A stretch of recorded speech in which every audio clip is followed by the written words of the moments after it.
एक ध्यान रखना, कृष्णा को अगर खुश करना है ना तो भगवान शिव को खुश करो, तो ही कृष्ण के दर्शन हो सकते। राम के दर्शन करना है तो भगवान शिव को खुश करो। अब जो नहीं जानते, अभी से मेरा चैनल है उसके ऊपर ओके करो, सब्सक्राइब करो और मेरे से जुड़े रहो।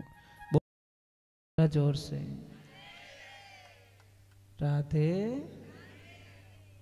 कितनी सुंदर बात लिखी, कर्मरो काम करारो थे मती बांधो इणरो भारो रे, कर्मरो काम करारो। ए भाई क्यों बोझ लेवो, क्यों क्यों क्यों सब अपनी चाहिए। दूसरे टाबर है ही कोनी, दूसरे बहन बेटी है ही कोनी, दूसरे माँ बाप है ही कोनी।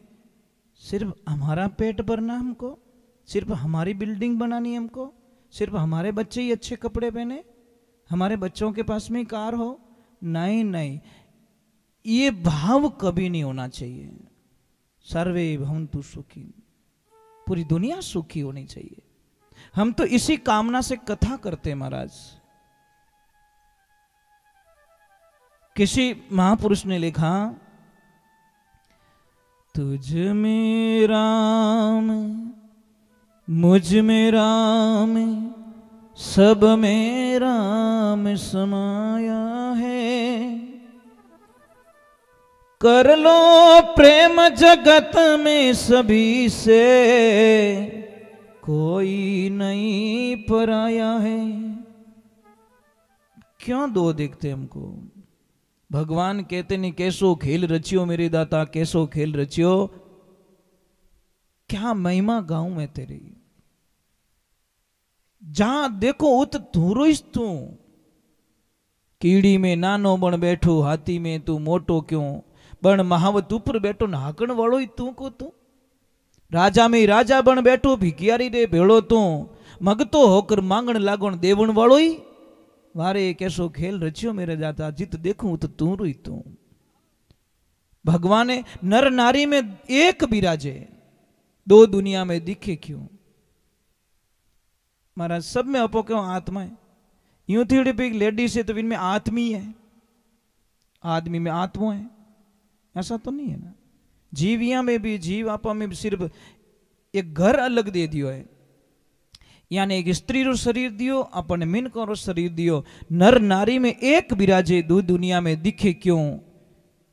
टाबर होकर रोवण लागो ने राखण वालों पासो तू रोई तू।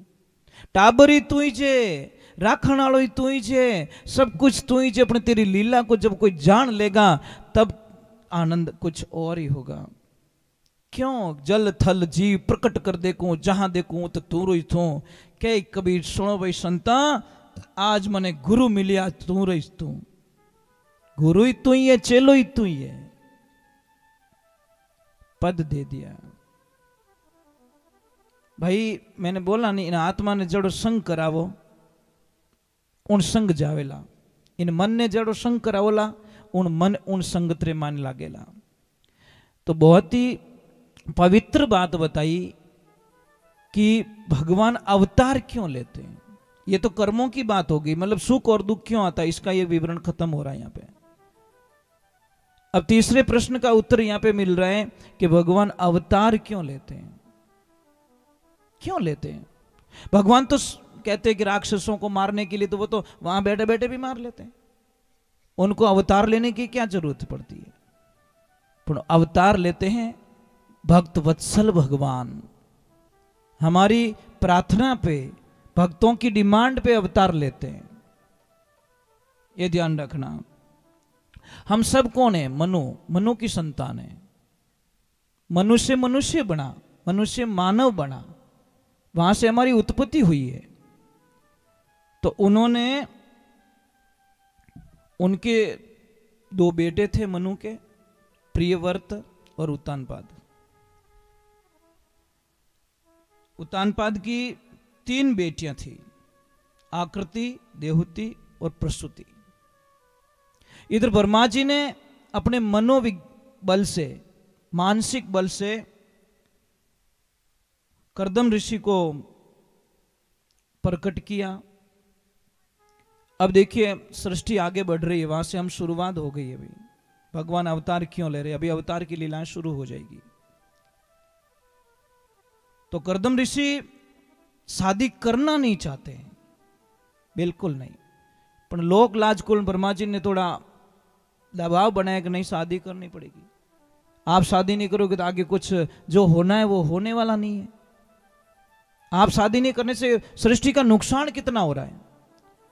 तो उन्होंने शादी के लिए भगवान से प्रार्थना की कि प्रभु मैं शादी तो कर लूंगा, परंतु मने मारा लक्ष्मी जी थोड़ा अच्छा मिल जाओ, मतलब मेरी पत्नी मुझे अच्छी मिलनी चाहिए, जो मुझे समझ सके, मेरी तपस्या को समझ सके, मेरे तप को समझ सके, मेरे गुणों को समझ सके। तो भगवान की कृपा हुई और आश्वासन मिला कि 3 दिन में आपको अच्छी न्यूज मिल जाएगी। इधर भगवान मनु उत्तानपाद जी और जाते हैं करदम ऋषि के द्वार पे, अपनी बेटी बीच वाली जो बेटी थी देहूती उसको लेके जाते हैं। और जैसे ही जाते हैं तो महाराज जी 3 आसन बिछाते हैं। करदम ऋषि कितने आसन बिछाते हैं? 3। और तीनों आसन पे, एक पे तो बैठ गए और एक पे खुद बैठ गए, एक पे मेहमान बैठ गए, एक आसन खाली जो देवी के लिए बिछाया गया। अब उस आसन पे देवी बैठ जाए तो उनका अपमान हो जाए, ना बैठे तो भी अपमान हो, आज्ञा का पालन नहीं हो रहा है। तो एक हाथ जो जिमणो हाथ है तो आसन माते रखियो और आप नीचा विराजगा, पति देवरी आज्ञा रो ही पालन हो गयो और आप रो भी समान हो गयो। ये होती मात्र शक्ति, आपकी मर्यादाएं होती है। पति का अपमान भी नहीं होना है और उनकी आज्ञा का पालन भी हो जाए। तब उन्होंने परीक्षा ली थी, इसलिए मन में थोड़ा विश्वास है कि हमारो साथ निभाए सके। जैसे शादी होने लगी, 3 फेरा फिरिया और एकदम याद है वहां पे रुक गए, स्टॉप कर दिया। करदम ऋषि बोले नहीं, मैं एक वचन तो भगवान से लेना भूल ही गया कि प्रभु अगर आप मेरे बेटे बन के आओ तो मैं चौथो फेरो फेरो निद्रा में निबड़ो। भाई अगर आप मेरे पुत्र रूप में आओगे तो ही मैं चौथो फेरो फिरूं, नहीं तो अपने 3 में हाल हलिया पले ही रिया की को नहीं, या यहाँ रे जा सके, मैं मारे ठाणे बैठो जटे बैठो ही हूं। तो भगवान ने वचन देना पड़ियो कि नहीं मैं आऊंगा। और मेरी एक शर्त है, उसको भी पूछ लिया देहूती को कि देख देवी अभी आपके पास में भी मौका है। कौन सा मौका? कि एक बेटा होते ही मैं आपको सदा के लिए छोड़ के वन चला जाऊंगा, मैं सिर्फ एक बेटा दूंगा आपको। देहूती ने आंखें नीची कर ली, मतलब यश मुझे कोई दिक्कत नहीं है। अब ब्याह शादी हो गया, राजी खुशी आप रे ठाणे गया। अब रेवन ने ठाणो एक मोचो डले जीती कुटिया बनी ओड़ी, और गुण कुटिया रे मायने कितनी चिड़ियों रा घोंसला बनी ओड़ा। नीचे देखे मैदान में तो ऊंदरा रा दर इस दर कि बाप जी रेवो कटे ए रेवे जट अपो ही रेवो दूज कट रेवो। भाई ये तो अपना घर मान के रह रहे, मैं इनको क्यों निकालू बाहर? ऊंदरा है तो ऊंदरा रो काम करे, खड्डा खोदे मौज करे, और मारे तो डेड भाई डेड रो आसन है। बस यही मेरा जीवन, यही सब कुछ है, मुझे कुछ नहीं चाहिए। मैं साधना में रहता हूं और मैं आनंद लेता हूं। पत्नी मिले तो ऐसी मिले, पति जहां रहे वही स्वर्ग बन जाता है। देवियों, पति को हंसता हुआ देखना चाहते हो कि एनी टाइम टेंशन में? आप डिसीजन लो। अगर हंसता हुआ देखना चाहते हो तो पति से कोई चीज की डिमांड मत करो, बिल्कुल नहीं। पति को बोलो जो आपने दिया है, मेरे पास अरबों की संपत्ति है, आपका चेहरा हंसता हुआ मिल रहा है, मेरे पास अरबों की संपत्ति है। कोई बोले तेरे पास क्या है? अरे पगली, मेरे पास हंसता हुआ पति है। ओ 1.5 फुट मुंडो लटका को नहीं मार करने। मेरे पास गहना नहीं है, धन नहीं है, दौलत नहीं है, गाड़ी नहीं है, बंगला नहीं है, कुछ भी नहीं है, पर मेरे पतिदेव जब मुस्कुराते हुए मुझे दिखते हैं तो मैं सोचती हूँ कि पूरी दुनिया की दौलत मेरे पास में है, क्योंकि मेरे पति निराश नहीं है, मेरे से दुखी नहीं है। बस यही तो दौलत चाहिए। पण देवी ये तो मन दपावनो। एक बाई मार्केट में गई, सामने आवे पतिदेव के, पतिदेव ठंडा है आज मैं मार्केट में गई, तो पतिदेव के भाई लिस्ट बता दे तू मन ठा किन की आंकड़ो लाई तू। मतलब मार्केट में गई तो खाली आ ही नहीं सका, तो गारंटी है। एक दिन तो हद होगी, जैसे ही पतिदेव खाना खाने बैठे, अरे पतिदेव मैं तो भूल ही गई, आज मैं मार्केट गई थी। वो कह रोटी खा लूं कि बंद करूं, मतलब रोटी तो खाई सकूं, भोजन तो कर सकूं। कि नहीं नहीं नहीं कर लीजिए, अपन नहीं शंका है थोड़ी, लिस्ट पहले बता दो। अरे पतिदेव वो सब्जी मंडी में 7वें नंबर की दुकान है ना, वहां पे बाहर साड़ी लटक रही है, 4थे नंबर का जो सैंपल है ना, इतना अच्छा लगा, इतना अच्छा लगा, वो मुझे चाहिए। पतिदेव बोले अब बे लाऊं सुबह लानो? कि नहीं नहीं हमें तो दुकान बंद होगी रही, आप सुबह पधार जाओ। सुबह रो टाइम रही हो, बापड़ो नाश्तो ही नहीं कर दियो, चाय पानी रवानी हुआ। और जैसे ही रवाना हुआ पति मार्केट में गया, वो दुकान मिल गई, 4थे नंबर का सैंपल देख लिया और उसको बोला कि भाई साहब ये पहले नंबर वाली साड़ी कितने की है? कि इतने की, तो पैक करो। ये दूसरे वाली कितने की? इतने की, इसको भी पैक करो। ये जितनी भी बाहर लटक रही ना ये सारी पैक कर दो। दुकान वालों की ओर बटो ग्राहक जोरदार आयो, हाल तो झाड़ू ही को नहीं काटियो। कि मैं थोड़ा एटीएम जाके आता हूं, मैं वापस आ रहा हूं। जैसे ही वो भाई साहब थोड़ा आगे घूम के मंदिर अंदर के चक्कर लगाएगा कि ओ भाई साहब आपकी सारी साड़ियां पैक है। कि भाई साहब पैक कर ली? हाँ। तो कि इसको अंदर रख दो। तू बाहर लटकाता, मेरी घरवाली मुझे रोज वहां पे लटकाती है, तेरा यहाँ पे लटकाना वो मुझे लटकाती है, तू यहाँ पे ये देख के जाती मेरे खाना हराम हो जा, तू बाहर मत काटिया कर साड़ियां ने, पैक कर दे इसको। हमारा विनाश कैसे होगा पता है? भौतिकता में, मतलब दिखने वाली चीजों में आदमी का विनाश हो जाएगा। ओ चीजें, ओ चीजें, ओ चीजें, हम डिजाइन के अंदर मर रहे हैं, हम कलर में मर रहे हैं, हमारी फैशन में मर रहे हैं। 2 चीज अगर आदमी छोड़ दे, आदमी व्यसन और बहने फैशन, जीवन का कल्याण हो जाएगा। 2 चीज सिर्फ, आदमी व्यसन छोड़ दे, माता बहने फैशन छोड़ दे। पर क्या करे, कौन समझावे थाने? कोई भूखो आदमी बैठो रहे नहीं तो बिने 100-200 री हेल्प नहीं कर सको, और ब्यूटी पार्लर में 1500 रू बिल बनी दे ना जाओ। ए राम राम राम राम, क्यों इन्हें ओरिजिनलिटी ने खत्म करो थे? क्यों करो? जो भगवान ने दिया हमारे को शरीर, उसको एक्सेप्ट नहीं कर रहे हो आप लोग। ये घोड़ो जो को ऊंटड़ा देख नाराज हो गयो, बैठो के ऊंचो दी के मारो, इन्हें गर्दनी लंबी, मैं नहीं खाऊं जो वो खा जावे। गयो भगवान कने कि प्रभु ना इंसाफी मत करो। कि क्या? कि ऊंट ने पग दिया जो को मनी दो। मैं कमजोर नहीं हो सकता, मैं दौड़ू घणो ही भी तेज, पर बेटो वो माल माल बो खा जावे। भगवान क्या मत कर, एलाइनमेंट धारो बिगड़ जाई। कि नहीं नहीं नहीं आप मुझे दो। भगवान के तथास्तु ओ बनाई दियो। अबे हाली जी को नहीं, हाली जी को नहीं, अटू इतो हाले ने इटू पड़े, इतो हाले ने इटो पड़े। ओ पाछ गयो भगवान अपना हेजोड़ छोको, मारे एड़ा टायर नहीं कसावना। अबे गाड़ी तो बोले रो ट्रक रो टायर कस दे, जो वो फड़फड़ी करी। भगवान ने हमको बनाया तो सोच समझ के बनाया। तो ईश्वर ने क्या कहा कि भगवान अवतार क्यों लेते हैं? भक्तों की डिमांड पे। कपिल मुनि जी तो उत्तानपाद की बच्ची का शादी होती, करदम ऋषि अब देखिए ध्यान में बैठते हैं। बोले देवी मैं थोड़ा ध्यान कर देता हूं, आप थोड़ी आश्रम की साफ सफाई कर लो। ऐसे ध्यान में बैठे साहब, शास्त्र में कहते हैं ऐसे ध्यान में बैठे 40 वर्ष तक उठे नहीं। कितना? 40 साल की समाधि लाग गई। 4 मिनट के लिए बैठे थे, समाधि लग गई 40 वर्ष की। पर धन्य देवी को। तो 40 वर्ष बाद में जब समाधि टूटती है, सामने देवी को देखते हैं तो पूछते मां मैया कौन हो माते आप? अरे पतिदेव मैं आपकी पत्नी हूं। करदम ऋषि बोल रहे मारो ब्याह रियो कहीं? कि ब्याह रियो 10 मिनट बाद में आप साधना में बैठ गया था, आपको पता नहीं है क्या? नहीं मैं तो शायद बैकग्राउंड को भूल चुका हूं। कि पतिदेव मैं आपकी पत्नी हूं। सच में वो तो करदम ऋषि की परीक्षा थी, पर पत्नी ने मन, वचन और कर्म तीनों रूप में पति को भगवान मान लिया। फिर बोला कि चलो उस वहां पे स्नान कर दो। उन्होंने भी स्नान किया और वापस दोनों जवान हुए, अपनी काया को बदला, चेंज किया, और उसके बाद में उनको 9 पुत्रियों का जन्म हुआ। कितना? 9 बेटियां हुई, बेटा नहीं हुआ। आखिर में भगवान ने पछा आनो पड़ियो 10वां रूप ने, कपिल मुनि रे रूप में भगवान ने अवतार लेनो पड़ियो। और जैसे ही बेटे का जन्म हुआ बस निकल गए अपनी तपस्या में।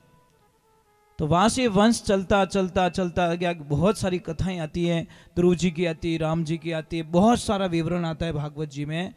तो आते आते आते बहुत सारे आगे। एक ध्यान रखना कि कपिल मुनि जी ने जहाँ पे तपस्या की, आप कभी गए गंगा सागर, जहाँ पे राजा सगर के पुत्रों को श्राप मिल गया था। राजा सगर कौन थे? उनके 60,000 बेटे थे। कितने? एक नहीं। उनका काम क्या था? डेली एक कुआं खोदो और नए कुएं का पिताजी को पानी पिलाओ। मतलब उनका काम था। पिताजी मतलब कल का पानी नहीं पीते थे, नए कुएं का पानी पीते थे। तो उन्होंने कुछ मतलब कपिल मुनि के साथ में कुछ गड़बड़ कर दी, तो उन्होंने श्राप दे दिया और सारों को मतलब वहां पे भस्म कर दिया। उनके मोक्ष के लिए भागीरथ जी ने उनके ही कुल में वापस तपस्या की माँ गंगा की, और गंगा को खुश किया। माँ गंगा ने बोला मेरा वेग कोई नहीं रोक सकता, इसलिए भगवान शिव को प्रसन्न करना पड़ेगा। भागीरथ जी ने 12 वर्ष एक पैर पे खड़े होकर भगवान शिव को प्रसन्न किया। शिव जी ने बोला कि आने दो गंगा को। गंगा हंसने लगी कि ओ बाबो कहीं रोकी मने, मतलब ओ बाबो कहीं रोकी कि तू आजा तो खरा। तो पूरी जटा में ही उसको संभाली। तो इसीलिए कहते हैं फिर उससे आगे आगे चलते चलते चलते बहुत सारे ध्रुव जी महाराज का कथन आता है, बहुत सारे महापुरुषों का कथन आते आते कहते हैं कि सूरसेन जी महाराज मथुरा के राजा, और उनके पुत्र हुए अग्रसेन जी महाराज। अग्रसेन जी महाराज के जब उनकी पत्नी गर्भवती हुई तो कहते हैं कि धूमिल नाम का राक्षस कोई जा रहा था, तो गर्भवती होते ही उसकी छाया उसके ऊपर पड़ गई, गर्भ के ऊपर खाली छाया पड़ गई थी, गर्भवती थी वो। तो जब जन्म हुआ तो किसका जन्म हुआ? कंस का जन्म हुआ। इसीलिए तो कहते हैं कि ऐसो ऐसो कहीं करियो, मतलब भक्ति भाव से उपजे नहीं भक्ति रे वंश, हिरणाकुश घर पहलाद जन्मियो उग्रसेन के घर कंस। उग्रसेन जी तो ऋषि मुनि थे महाराज, पर उनके घर में वो राक्षस जन्मने का मीनिंग क्या हुआ, क्यों जन्म गया ऐसे ऋषि? अगर एक देखिए धारणा देखिए आप, हिरणाकश्यप कौन था? दुष्ट था। उनके घर में भक्त प्रहलाद जी पधार गए। प्रहलाद जी का कैसे आवागमन हुआ? प्रहलाद जी कहते हैं कि जिस टाइम में हिरणाकश्यप भगवान ब्रह्मा जी की भक्ति करने के लिए घर छोड़ते हैं, तो कयादु पति को तिलक करके भेज दिए। और एक बात का ध्यान रखना देवियों, कोई भी शुभ कार्य हो, सगाई का हो, दुकान का हो, यात्रा का हो, कोई भी शुभ कार्य, खेत में बीज डालना, कोई भी होगा हो, तो आप अपने पति को तिलक करके विदा करो। अब कोई देवियां कहती कि हम पति के कैसे तिलक कर दे? अरे विजय तिलक कौन करती है पता है आपको? विजय तिलक कोई नहीं कर सकती। अगर शादी नहीं हुई तो मां करती है, मां के बाद में नंबर आता है लक्ष्मी का। कोई भी राजा जब युद्ध भूमि में जाते थे तो क्षत्राणियां पहले विजय तिलक करके तलवारें उनके हाथों से पकड़ाई जाती थी, ये ध्यान रखना। तो विजय तिलक मतलब शुभ तिलक तो आप ही कर सकती हो अपने पति को। तो भगवान की कृपा होती, मां कयादु तिलक करके पतिदेव को भेजती, जाओ और अमर होने का वरदान प्राप्त करके आओ।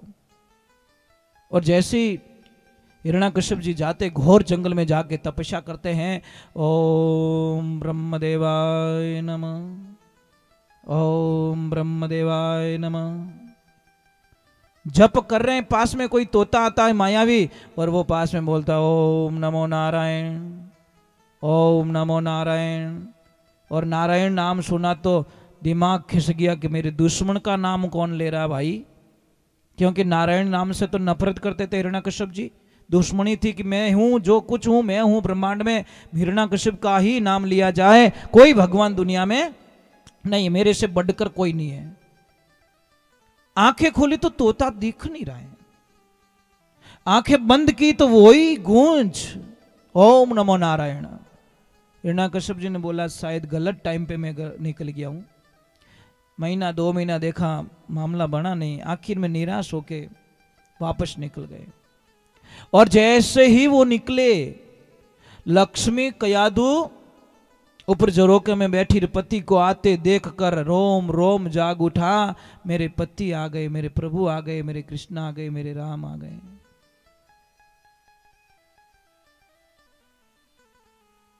आप खुश होते हो? पतिदेव आवे तन खुशी रेवे कि फोन माती पूछो कि लेता आई जो सब्जी मार्केट में आंबा लेता आई जो, आप घर ही नहीं पहुंची हाल तो। देवियों, इतना भाव होना चाहिए कि पति आ गए, पति आ गए, पति आ गए। इतनी खुशी, सहेलियों को बोला जल्दी करो, थाल सजाओ, गीत गाओ, मेरे पति आ गए, परमेश्वर आ गए। और जैसे हिरण्यकश्यप जी गेट पे आते, ध्यान से सुना, इस कथा में बड़ी ताकत है। जैसे ही गेट पे आए, माता बहनों विशेष कर आपके लिए, जैसे ही गेट पे आए, थोड़ी आवाज बढ़ो उसकी, गेट पे आए और कयादू ने पहले उनको प्रणाम किया और प्रणाम करके उनकी आरती ली, जो भी लिया, और प्रेम से पूछा क्या ब्रह्मा जी मिल गए? हिरण्यकश्यप ने मना कर दिया कि नहीं नहीं देवी, नहीं मिले। तो पतिदेव, आप तो संकल्प के पक्के हो, आपका संकल्प तो इतना है कि किसी का भी ध्यान डिगा सकता है, और आप इतने कच्चे कैसे निकल के? देवी, मैं कच्चा नहीं हूं, परंतु मेरी मजबूरी हो गई कि मैं जैसे ही ओम ब्रह्मदेवाय का जप करता, कोई न कोई मायावी तोता आता और वो पास में आके जोर से बोलता ओम नमो नारायण, ओम नमो नारायण। हे देवी, ये मैं नाम सुन नहीं सकता। और ये नाम जैसे ही कयादू ने अपने पति के मुखारविंद से सुना, वो मंत्र मुग्ध हो गई, आनंद में चली गई। वारे मेरे प्रभु, वाह मेरे इष्ट, आपका नाम मेरे पति ने भूल में लिया, परंतु लिया जरूर इस जबान से, मेरा जीवन धन्य हो गया। ये लेना नहीं चाहता, सुनना भी पसंद नहीं करता, पर आज इसने भूल में लिया है, लेना नहीं चाहता है। पत्नी बड़ी चतुर थी महाराज, बड़ी चतुर। किनकनु पया या निकलवाना रहनी तो वनोरी वडई करनी। अरे हेठ जी बड़ा दयालु है, ये तो बहुत करोड़पति है, अच्छो अच्छो ने बारे काट दिया, यूं कर विने इतु चढ़ावणो ले रे धार की तो चाहिए वट जान विने जिनको पहला विनेज के अरे वो तो दिवाली की नहीं दे सके, वो के लट सही जे कहीं भाग यहां से, तू पैसे लेने के लिए आया कि मेरी निंदिया करने के लिए आया? तो अभी कयादू ने बोला मौका है, लॉक खुल गया है, और अब मैं राज नहीं करूंगी तो मेरी बड़ी गलती। फिर पानी पिलाया, गुड़ दिया और बोला पतिदेव बताओ ना वो तोता क्या बोल रहा था? अरे मैंने बोला लक्ष्मी ओम नमो नारायण, ओम नमो नारायण, ओ ऐसे बोल रहा था क्या? मैं तो भूल ही जाती हूं। अब उसने बोला आज तो बड़ा मौका है कयादू, तेरी लॉटरी लग गई। अंदर गई, मन पसंद प्रसाद बनाया, मन पति को क्या पसंद है बनाई, थाल परोसा, सामने बैठी बाजोट के सामने पानी लेके बैठी और जीमने लगे और पूछ लिया पतिदेव बताओ ना उस तोते ने क्या बोला? अरे मैंने बोला ओम नमो नारायण, ओम नमो नारायण। ओ ऐसे बोला क्या? वो तोता भी है ना, निंदिया किसकी कर रही है? पर बोलवा रही अपने पति से। संध्या काल हुई, पति पत्नी का मिलन होता है और पूछ लेती पतिदेव बताओ ना वो तोता क्या बोल रहा था? अरे कयादू मैंने बोला ना ओम नमो नारायण, ओम नमो नारायण। और उसी वक्त में उस अज्ञानता के कारण भूलवश एक माला पूरी हो गई। किसकी? हिरण्यकश्यप की। 108 नाम पूरे करवा दिए और उसी वक्त में गर्भवती हो जाती हैं और हरि नारायण का अंश अपने गर्भ में बुला देती हैं और भक्त प्रहलाद को जन्म दे देती। महाराज क्या नहीं कर सकती देवियों, आप क्या नहीं कर सकती? ऐसी मां जिन्होंने महाराणा प्रताप को जन्म दिया, ऐसी मां जो शिवाजी को जन्म दिया, ऐसे ऐसे वीर योद्धाओं को जन्म दिया, क्या नहीं कर सकती देवियां? वो भी देवी थी, आप भी देवी। पन्ना धाय ने अपने बेटे को कटवा दिया, उदय सिंह जी को बचा लिया। बलवीर आया था, कहां है उदय सिंह? कि वो सो रहे। सुलाया किसको? अपने खुद के बेटे को। आंख में आंसू नहीं आने दिया। पन्ना नहीं होती तो मेवाड़ का नाम निशानों मिट जाता, पर पन्ना ने अपने बेटे को मरवा दिया कि नहीं इस वंश को बचाना, इस बीज को बचाना है। अगर ये नहीं बचेंगे तो मेवाड़ का क्या होगा। ऐसी ऐसी माताएं बहनें हो गई इस धरती पे। आज भी पन्ना धाई को हम गर्व से याद करते महाराज, क्योंकि उन्होंने काम ही ऐसे किया ना। और स्वार्थ आगे रही तो आप बेटा ने बचा लेते ने, उदय सिंह जी हमें कर लेते, ले मारनो ही तो नहीं मार दे। परंतु देखो महाराज, उसको पता ये छोड़ेगा नहीं। तो अभी सूरसेन जी महाराज वहां है, वासुदेव जी उनके सुपुत्र हैं, कंस उनका अग्रसेन जी महाराज का पुत्र हैं।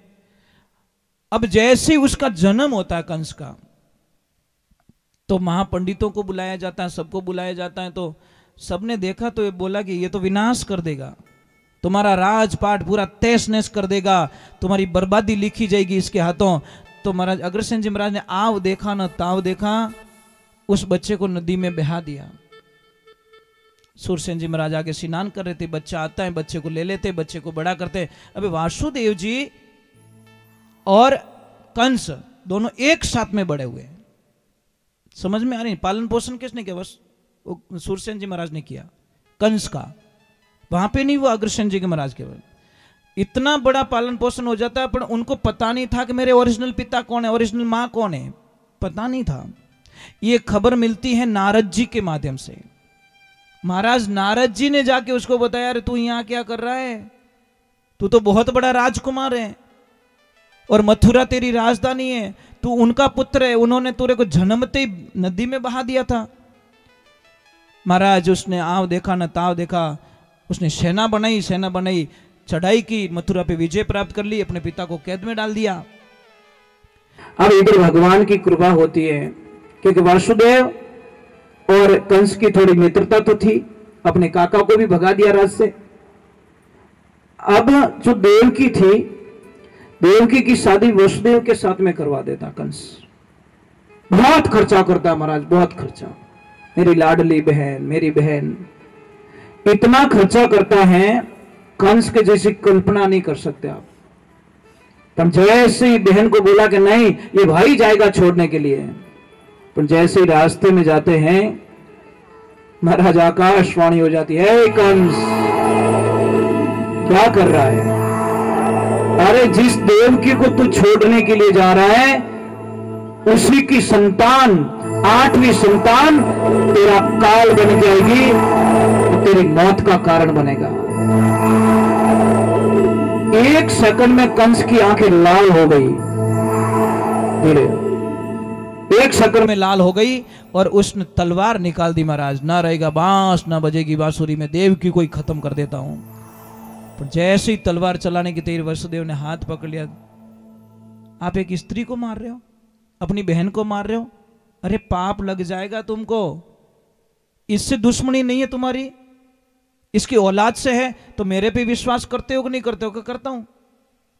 तो आप ऐसे कीजिए, मुझे और देवकी को दोनों को अंदर बंद कर दीजिए, जब तक हमारे 8 बच्चे ना हो जाए तब तक आपको मैं देता रहूंगा, हर बच्चा आपके हाथ में सौंप दूंगा, इसको मत मारो आप। और वसुदेव जी ने बोला कि आप में जितनी ताकत है, इससे 4 गुना ताकत मैं रखता हूं। मेरे सामने अगर मेरी पत्नी पे कोई तलवार उठाएगा तो मैं मेरी मित्रता को भूल के तलवार से बात करूंगा। तो कंस जानना था कि ये मेरे से निपुण है, मतलब ये कुछ भी कर सकते, मारो तो पत्तो ही नहीं लागने दे। कंस बुद्धिमान भी था वापस। और जितने बड़े बड़े राक्षस, महाराज रावण को देख लो, कितने बुद्धिमान थे, पर उनके अहंकार ने उनको कहां पहुंचा दिया। कंस भी बड़ा बुद्धिमान था, पर उनके अहंकार ने। अब भगवान की कृपा होती है, ईश्वर की कृपा होती है, परमात्मा की कृपा होती है। जैसे ही जेल में डाल देते हैं, पहला बच्चा हुआ उसको पकड़ाया, कंस ने अपने हाथों से पछाड़ के मार दिया। दूसरा हुआ उसको पछाड़ के मार दिया। तीसरा हुआ पछाड़ के मार दिया। चौथा हुआ पछाड़ के मार दिया। छठा हुआ पछाड़ के मार दिया। 7वां गर्भ जब देवकी को रहा तो माया ने भगवान से बोला कि अब क्या करूं। वो माया आई थी, तो माया ने बोला कि एक काम कर, तू नंद बाबा के वहां पे तू है, यशोदा के घर में, तू यहां पे आ जा, तू वहां चली जा। गर्भ को वहां स्थापित कर दिया। और जब कंस को पता चला कि क्या हुआ, कि सबने बोला कि केस फेल हो गयो, मतलब गर्भ मिस हो गया, तो वो क्यों देण मीठी, इन्हें मारनो तो नहीं पड़ियो, खत्म हो गयो। और जैसे ही 8वें पुत्र की बारी आई और जन्म होने की तैयारी हुई, उस दिन सारी लीला भगवान ने बदल दी महाराज। एकम 20 30 चौथ पांचम छठ सातम भाद्र कृष्ण पक्ष की अंधारी रात, जैसे अष्टमी का समय नजदीक आया, वहां के सारे पहरेदारों को नींद आनी, महाराज कंस को अच्छी नींद आनी, सबके ऊपर माया ने अपना प्रभाव आवरण डाल दिया। और ऐसा आवरण डाल दिया सिर्फ देवकी और महाराज वासुदेव जी महाराज जग रहे हैं। भगवान त्रिलोकीनाथ रात को ठीक 12 बजे रोहिणी नक्षत्र में भगवान का अवतरण हुआ। बोले कृष्ण कन्हैया लाल की, बोले द्वारकाधीश की। और जैसे ही भगवान आते हैं तो भगवान को बोला, प्रभु आपने तो बोला बाल रूप में आऊंगा और इन रूप में मैंने आ पाएगा, और तो गड़बड़ हो जाई। जने भगवान आपरी कला समेटी और छोटो स्वरूप लियो कि वसुदेव जी अब देरी ना करो, क्योंकि समय है थोड़ा कम रहा है, आप मुझे यहां से फटाफट पहुंचाओ। कहां पे? गोकुल में पहुंचाओ मुझे, नंद बाबा के घर पे। और नंद बाबा के घर पे वहां पे मुझे सुला देना, वहां पे भी यही लीला रचूंगा, सबको नींद आ जाएगी, किसी को पता नहीं चलेगा। आप वहां पे सुला के, वहां पे मेरी बहन आ रही है उसको आप यहां पे ले आना, दूसरी लीला रच देंगे। और जैसे ही महाराज भगवान की कृपा हुई, यमुना जी में जाते हैं, कल बहुत अंधेरी रात, अंधेरी छाई, बिरखा गहरी गहरी आई, भयंकर अंधेरा, बिजलियां कड़कड़ाहट कर रही है। और जैसे ही गए, अब नदी रास्ता नहीं दे रही है, क्योंकि नदी यमुना जी चाहती थी कि मेरे प्रभु के श्री चरण मेरे में लग जाए। और जैसे ही भगवान ने पैर निकाला और यमुना जी को टच किया, माँ ने रास्ता दे दिया और वो धन्य हो गई कि मैं आज धन्य हो गई, सृष्टि के विधाता ने मेरे अंदर चरण कमल रख दिए। जैसे वहां पे रखे भगवान को, वहां से उस बच्ची को उठा के लाते हैं और सारा लीला शुरू हो जाती है। अब उसको पता चलता है कि लड़का नहीं हुआ, लड़की हुई है। और जैसे ही कंस के हाथों में जाती है वो लड़की, जैसे ही मारने लगता है तो वो एकदम हाथ में छुड़ाकर आसमान में जाकर जोर से हंसने लगती है और बोलती है, मूर्ख तू मुझे क्या मारेगा, तेरे को मारने वाला तो गोकुल में बड़ा हो रहा है, अवतरण हो चुका है उसका। तो अब चिंता तो मैं कल ही थान बतायो कि जन्म कुंडली बनाओ, जो आ प्रॉब्लम है। कंस ने आकाशवाणी रोई, जन्म कुंडली बनाई, विने टेंशन उन दिनों घुस गई जो को न तो नींद आवे न खाणो पावे। मने मार दी, मने देवकी रो बेटो मार दी, मने देवकी रो बेटो मार दी। अब कैसी जन्म कुंडली आकाशवाणी नहीं होती तो वो तो मतलब हागे दिन मार दे, विनी कोई टेंशन नहीं है। पर एक काम कर, जो आदमी शुगर से मरता नहीं है, पर शुगर नाम से मर जाता है। आदमी ने बीमारियों को लड़ना चाहिए, हिम्मत, एक्टिविटी चाहिए, मानसिक स्थिति मजबूत चाहिए। आप क्या सोचते शुगर से मर जाते, मीठा खाने से मर जाते हैं? अरे नहीं, आपके दिमाग में, माइंड में साइकोलॉजी चली गई, इसलिए साइकोलॉजी से आप मर जाते हो। हाँ ठीक है, बीमारी से लड़ना चाहिए। किसी को कितनी भी भयंकर शुगर है, मैं गारंटी लेता हूं साहब आपकी शुगर खत्म हो जाएगी। पर दवाई हम बोले जैसे लड़, खूब मीठा खाना है आपको, ये राम बस तो मरोगे पक्के। मतलब ये तो प्रॉब्लम है, मतलब वो शब्द निकालना आपको, मर गया तो मरो बस, दवाई लो, इंसुलिन लो और माइंड में निकालो मत एनी टाइम मने शुगर है, मने शुगर है। अरे इन बारे तो निकल, पण बारे निकले तो मोने कोई कह काटे भूत रेवे तो साहब मुझे बड़ा आनंद आता है। चलो यार आज भूतनाथ के साथ में बैठ के खाना खाते हैं। जहां बोलोगे नहीं यहाँ पे भूत रहते, वहीं पे बैठ के मैं आराम से रात रुक लूंगा, वहां पे प्रसाद बना के खा लूंगा, क्योंकि ये हमारे दिमाग में नहीं है। भूत किने कहवे इतु बता दो मैंने आप, भूत किसे कहते हैं? शास्त्रों में भूत का वर्णन किया पता है? अपना शरीर ने भूत की ओर है, मतलब पंच तत्व, पंच भूतों से बना हुआ है शरीर, ये हम सारे भूत है। पर भूत ने कोई बदनाम कर दियो, ये 5 तत्वों से बना हुआ पुतला, पंचभूतों से बना हुआ पुतला, ये तो भूत है।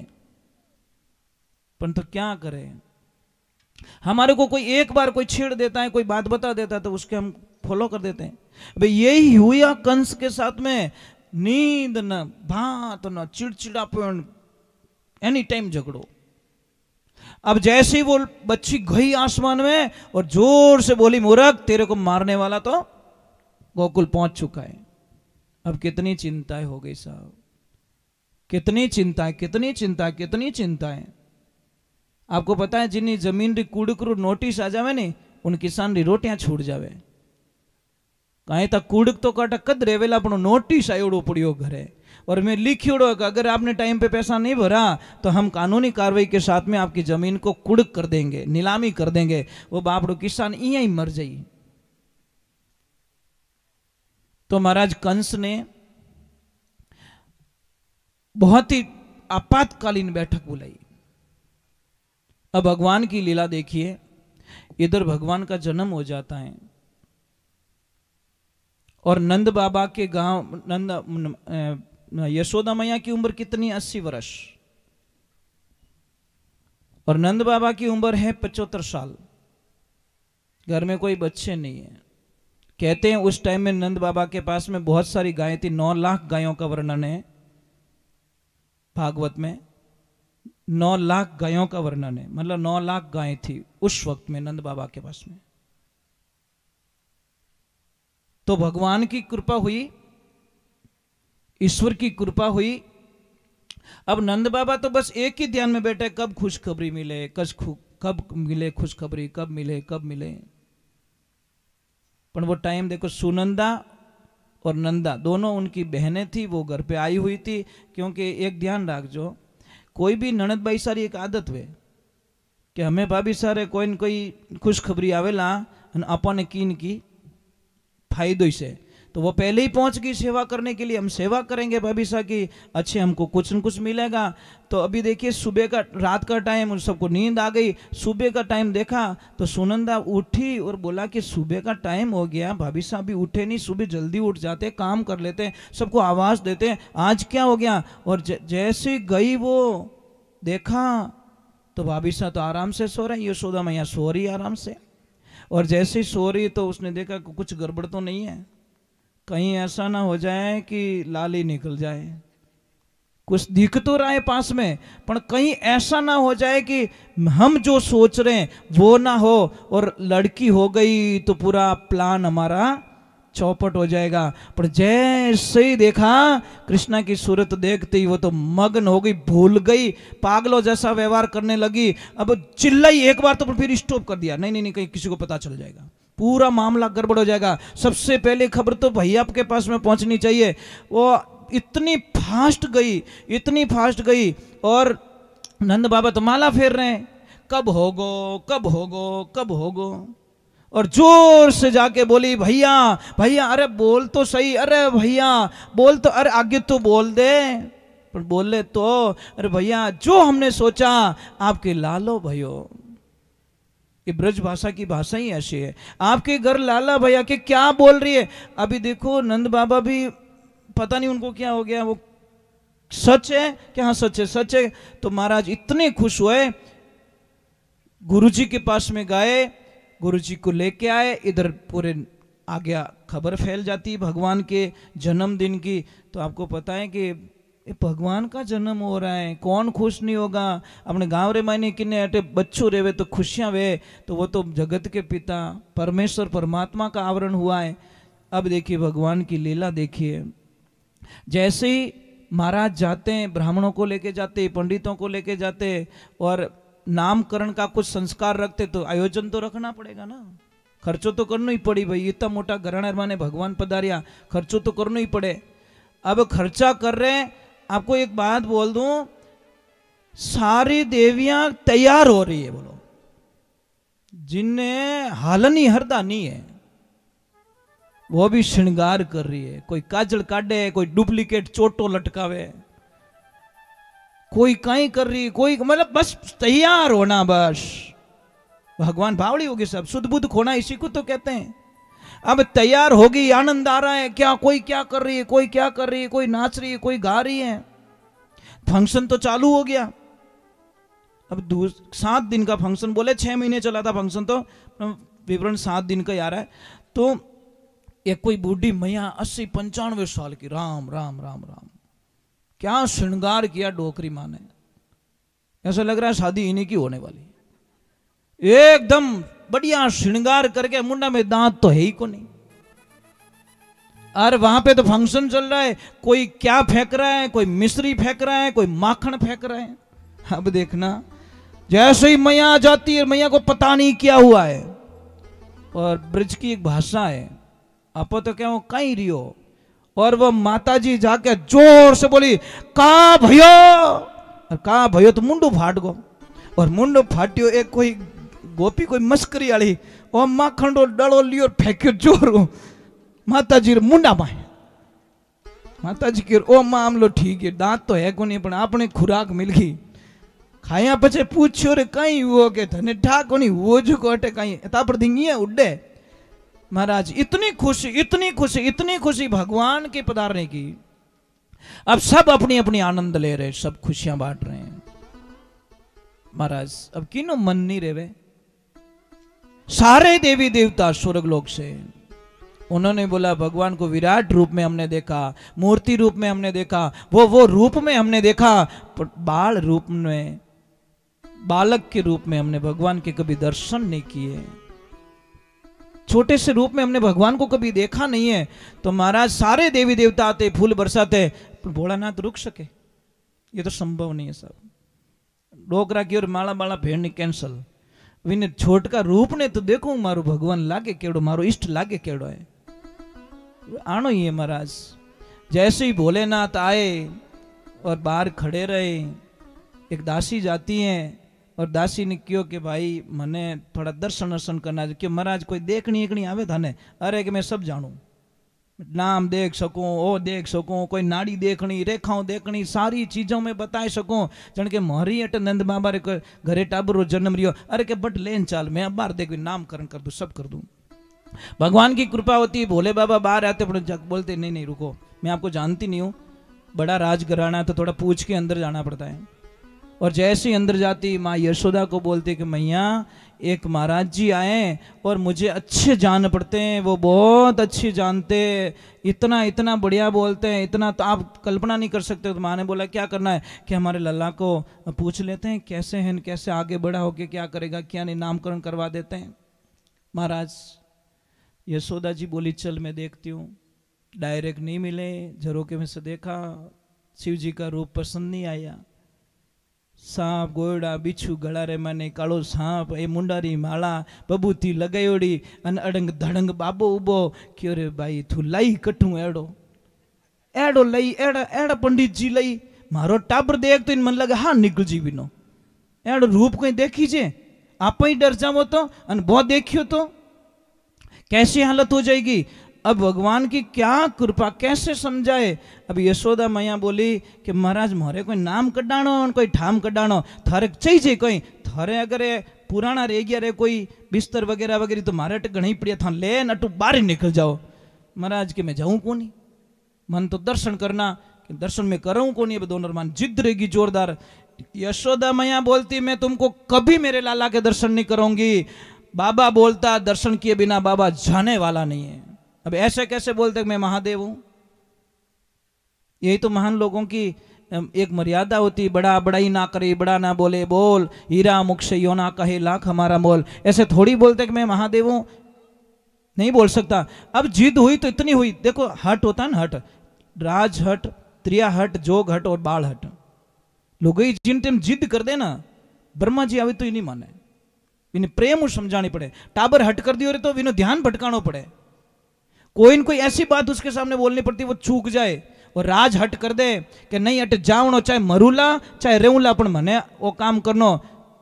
हटकुण करियो राजा भरतरी, उन टेम जिन टेम मैंने निकलिया राजा भरतरी री पत्नी पिंगला कहो हाथ जोड़ थाने प्रार्थना करूं, पतिदेव मत जाओ कि नहीं मैं राजा हूं, राजा और सिंह एक दिया करे, जिन टेम जावे उन टेम आपरी मंजिल माते निकल जावे। पर राजा भरतरी नहीं माने, जावे महाराज। तो आखिर में देखो वो तो योग था विधि का, बेन भगवान की कृपा हुई।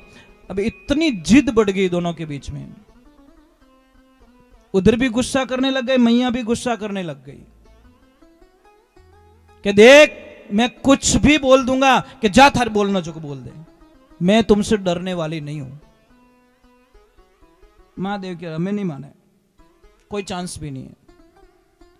थोड़ा आगे गए, कदम का पेड़ था, ध्यान लगाया कि अब जिन्हों काम है बटी जी एप्लीकेशन लगाओ भाई, ए पीए ये कुछ होने वालों नहीं है, आखिर में आमे हमें बात करो, झट बात काम कहेंगे। अब भगवान तड़प रहे हैं कृष्ण शिव के दर्शन करने के लिए। एक ध्यान रखना, कृष्णा को अगर खुश करना है ना तो भगवान शिव को खुश करो, तो ही कृष्ण के दर्शन हो सकते। राम के दर्शन करना है तो भगवान शिव को खुश करो, शिव खुश हुए तो राम मिलेंगे। राम अगर शिव को पाना है तो राम और कृष्ण को खुश करो, शिव मिलेंगे। नहीं तो आप डायरेक्ट अंतर ध्यान लगाया और भगवान नारायण को याद किया। क्या बोले?